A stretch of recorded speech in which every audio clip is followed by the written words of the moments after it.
Radar Armenia. Էմիլիա Հոսոյան։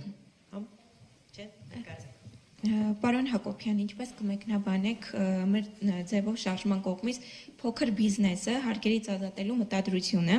ինչպես նաև զրո հարկ փոքր եւ միջին ձեռնարկատիրություններին արդյոք իրատեսական է եւ երրորդ եւ մյուս խոստումը 300,000 նոր աշխատատեղեր ստեղծումը։ Արդյոք մեր տնտեսությունը այսօր պատրաստ է այս որոշման համար։ Տեսեք, շատ կարևոր հարց եք բարձրացնում ու կարևոր է շերտերը բացել այս հարցի։ Նախ նշեմ, որ ես ինքս դեռ չեմ տեսել մասնագիտական խորը հիմնավորումներ, որոնք թույլ կտային այդ տեսանկյունից հարցին անդրադառնալ եւ շատ հորդորոցնակալներ ընդհանրապես քաղաքական գործիչներին, որ մենք խոսեինք դրա ցանկացած թիրախ դնելուց առաջ կամ արտահայտվելուց առաջ դրա հիմքում ընկած հիմնավորումներին, որոնք թույլ կտային կառուցողական քննարկումներ բացել։ Հիմա 0% փոքր եւ միջին ձեռնարկատիրության հարկի մասին։ Նախ իմ մասնագիտական խորը կարծիքը եւ որը կարծում եմ շատերն են կիսում, ինչպես նաեւ միջազգային պրակտիկայում է այդպես, 0% հարկը անընդունելի է ցանկացած իրավիճակում։ Եվ իմ կարծիքով ցանկացած մարդ ինչ որ չափով պետք է մասնակցի պետության եւ պետականաշինությանը եւ պետության կայացմանը։ Այսինքն հայեցակարգային առումով շատ կարևոր է, որ ցանկացած մարդ ինչ որ չափով իր փոքր ներդրում ունենա պետության կայացման գործում։ Ինչու է դա կարևորը, որովհետեւ մարդիկ այդ փոքր ներդրումը նույնիսկ անելով իրենք ավելի պահանջատեր են դառնում ու կարող են պետությունից ակնկալել բազմաթիվ այլ ավելի մեծ աջակցություններ, որոնք այլ հավասար պայմաններում չէին կարող եւ իրենց սեփականատերը զգալ իրենց երկրի։ Սա հայեցակարգային տեսանկյունից։ Հիմա եթե գամ շատ մասնագիտական խոսեմ սրա մասին, 0% հարկը իր հետևանքները ունի եւ դա նշանակում է ստվերի մեծացում, որովհետեւ երբ որ խոսում ենք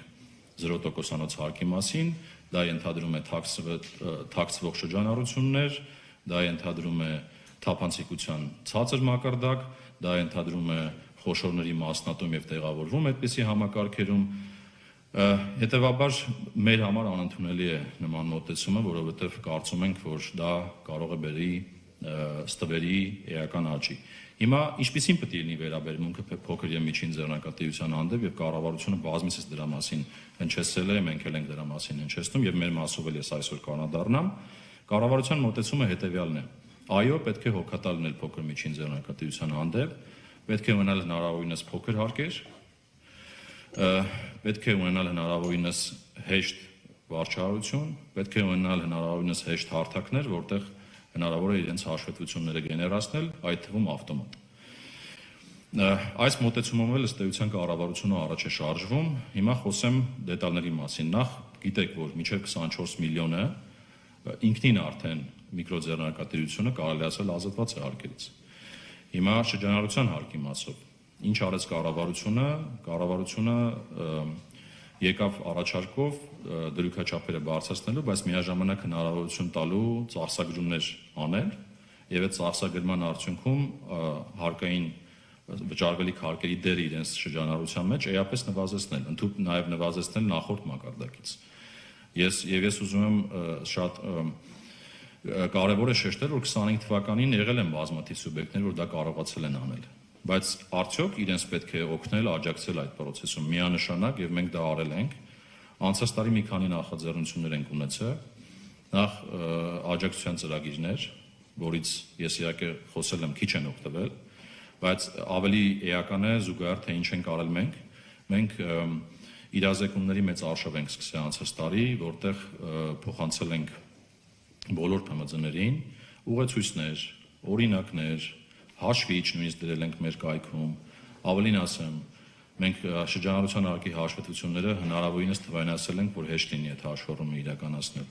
Եվ ապագան այս ուղղությամբ է, այսինքն մենք պետք է խոսենք հնարավորինս քիչ ցածր հարկեր, թափանցիկություն, ստվերից դուրս աշխատանք եւ հեշտ ու ավելի թվային միջավայր, որը թույլ է տալիս այդ հաշվետվությունները գեներացնել։ Սա է ճանապարհը անշեղորեն ու այսպես են վարվում գրեթե բոլոր երկրները աշխարհում։